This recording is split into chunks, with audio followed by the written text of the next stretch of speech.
નમસ્કાર આંગણવાડી કર્મચારી બહેનો, સ્વાગત છે તમારું આપણી આ યુટ્યુબ ચેનલમાં જેનું નામ છે ગુજરાતી જીકેની જમાવટ.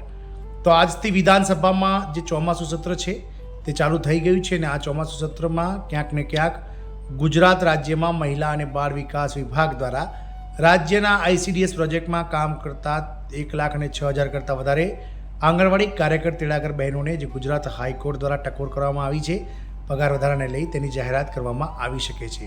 તો જાણીએ આજના વિડીયોમાં વિગતવાર કે આજથી શરૂ થતા વિધાનસભાનું જે સત્ર છે તેમાં કઈ કઈ બાબતોનો સમાવેશ કરવામાં આવે છે અને મહિલા અને બાળ વિકાસ વિભાગ દ્વારા આગામી 2 દિવસ એટલે કે 9 અને 10 સપ્ટેમ્બર દરમિયાન આ લાખો આંગણવાડી કર્મચારીઓના જે વર્ષો જૂની માગણી છે પગાર વધારાની તેને પૂર્ણ કરાશે કે નહીં તેને લઈને વિડીયોમાં વિગતવાર ચર્ચા કરીએ. તો આજના આંગણવાડી પગાર વધારાના સમાચારમાં આપ અંત સુધી બન્યા રહેશો. જો ચેનલમાં તમે પહેલીવાર વિડીયો જોતા હોય તો ચેનલને લાઇક શેર અને સબસ્ક્રાઇબ કરવાનું ભૂલશો નહીં, જેથી કરીને આવા આંગણવાડી કર્મચારી પગાર વધારાના સમાચારો તમને અમારા ચેનલના માધ્યમથી સરળતાથી ઉપલબ્ધ થઈ જાય. તો આજથી વિધાનસભાનું ચોમાસું સત્ર શરૂ થઈ રહ્યું છે. આપ સૌને જણાવી દઈએ કે ગત 20 ઓગસ્ટના રોજ ગુજરાત હાઈકોર્ટની ડબલ બેન્ચ જજ દ્વારા ગુજરાત રાજ્ય સરકારને ગુજરાત રાજ્યના ICDS પ્રોજેક્ટમાં કામ કરતા 1,06,000 કરતાં વધારે આંગણવાડી કર્મચારીઓના જે માનદ વેતનમાં લઘુત્તમ વેતન એટલે કે 14,800 રૂપિયાનો વધારો કરવાને લઈ અને ગુજરાત સરકારને જે છે તે આદેશ આપવામાં આવ્યો છે. આગામી 6 મહિનામાં એટલે કે 28 ફેબ્રુઆરી 2026 સુધીમાં આ પગાર વધારો કરી આપવાની જે છે તે ગુજરાત હાઈકોર્ટે ગુજરાત સરકારને ટકોર કરી છે.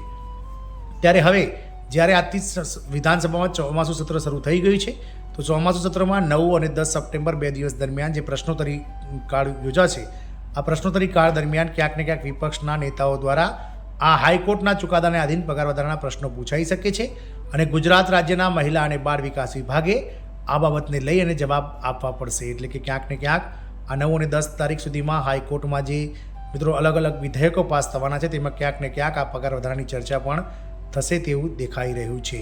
તો મુખ્યમંત્રી શ્રી ભૂપેન્દ્રભાઈ પટેલ શોક પ્રસ્તાવ આજે રજૂ કર્યો છે અને ત્યારબાદ ગૃહને મુલતવી રાખવામાં આવ્યું છે. તો ગુજરાત રાજ્યમાં આજથી 10 સપ્ટેમ્બર સુધી એટલે કે 3 દિવસ કુલ 15મી ગુજરાત વિધાનસભાનું 7મું સત્ર યોજાવા જઈ રહ્યું છે. આજે સત્રની શરૂઆત પ્રશ્નોત્તરીથી થશે, ત્યારબાદ સમગ્ર દિવસ દરમિયાન શોકદર્શક પ્રસ્તાવો પર ચર્ચા થશે, ત્યારબાદ ગૃહને મુલતવી રાખવામાં આવશે. આવતીકાલે એટલે કે તારીખ 9 અને 10ના રોજ વિધાનસભામાં પ્રશ્નોત્તરી અને અન્ય કામકાજ ઉપરાંત 5 વિધેયક રજૂ કરાશે. એટલે કે જે પ્રશ્નોત્તરી અને અન્ય વિધેયકો રજૂ કરવાના છે તેમાં ક્યાંક ને ક્યાંક મહિલા અને બાળ વિકાસ વિભાગના પ્રશ્નોત્તરીમાં વિપક્ષ દ્વારા ધારદાર રજૂઆતો થઈ શકે છે અને ક્યાંક ને ક્યાંક જે આંગણવાડી કર્મચારીઓના વર્ષો જૂની જે માગણી છે પગાર વધારાની અને જે ગુજરાત હાઈકોર્ટે 2 વાર ચુકાદો આપ્યો છે. એક જે બહેનો 30 ઓક્ટોબર 2024ના રોજ સિંગલ બેન્ચ જજે જે ગુજરાત રાજ્યના હાઈકોર્ટને જે ચુકાદો આપ્યો છે તેમાં ગુજરાત રાજ્યના જે આંગણવાડી કર્મચારી છે તેમને રાજ્ય સરકારના કર્મચારી જાહેર કરવા સાથે લઘુત્તમ વેતન આપવાની વાત કરવામાં આવી હતી. ત્યારબાદ આ જે ચુકાદો છે તેને ગુજરાત સરકાર દ્વારા ડબલ બેન્ચ જજ હાઈકોર્ટની જે ડબલ બેન્ચ જજ છે તેમાં મિત્રો બહેનો પડકારવામાં આવ્યો હતો અને ગુજરાત રાજ્યની હાઈકોર્ટની ડબલ બેન્ચ જજ દ્વારા પણ આ ડબલ બેન્ચના જજો દ્વારા જે છે તે ફરીથી ગુજરાત રાજ્યના જે સિંગલ બેન્ચ જજનો જે ચુકાદો છે તેને અનામત રાખવામાં આવે છે અને લઘુત્તમ વેતન વધારો જે હાલમાં ગુજરાત રાજ્ય સરકારમાં લઘુત્તમ વેતન વધારો વર્ગ 4માં 1,400 રૂપિયાના ગ્રેડ પે પ્રમાણે 14,800 રૂપિયા છે. આપ સૌને જણાવી દઈએ કે લઘુત્તમ વેતન ધારામાં હાલમાં એક જ ભરતી થાય છે તે છે ગુજરાત હાઈકોર્ટમાં પટાવાળાની. તો ગુજરાત હાઈકોર્ટમાં જે પટાવાળામાં નોકરી લાગે છે તેમને 1,400 રૂપિયાના ગ્રેડ પે પ્રમાણે બેઝિક પગાર 14,800 મળે છે. એટલે સરકાર દ્વારા 14,800 રૂપિયા પગાર માનદ વેતન બંને સંવર્ગો એટલે કે કાર્યકર અને તેડાગર બહેનોને વધારવાની હિમાયત કરવામાં આવી છે. ક્યાંક ને ક્યાંક આંગણવાડી કર્મચારીનો પગાર જે છે તે મિત્રો આ 10 સપ્ટેમ્બર સુધીમાં સરકાર દ્વારા મહિલા અને બાળ વિકાસ વિભાગ દ્વારા આ વિધાનસભામાં પ્રશ્નોત્તરી દ્વારા દરમિયાન જે છે તે જવાબમાં આપી શકાય છે.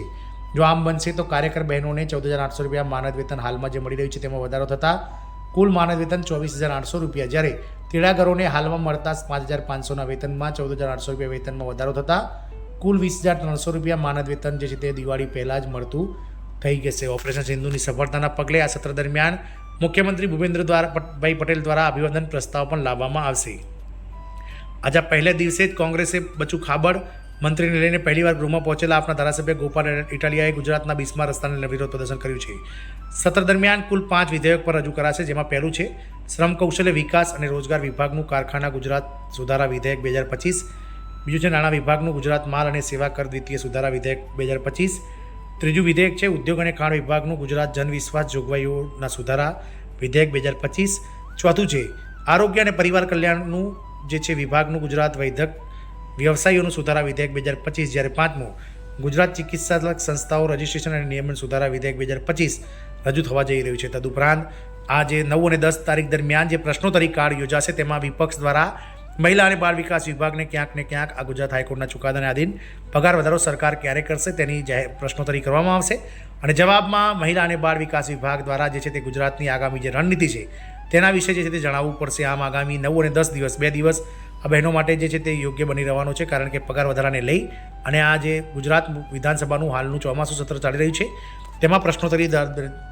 પ્રશ્નોત્તરી કાળ દરમિયાન સરકાર દ્વારા જે છે તે જાહેરાત થઈ શકે છે. તો લાખો બહેનો આનંદો, કારણ કે આ 2 દિવસ દરમિયાન તમારે હાઈકોર્ટના જે ચુકાદાના આધીન પગાર વધારો સરકાર ક્યારે આપશે તેની તમને માહિતી મળી શકે છે. ચોક્કસથી બહેનોમાં આ બાબતે આનંદની લાગણી છવાઈ જશે. જય હિન્દ, અસ્તુ.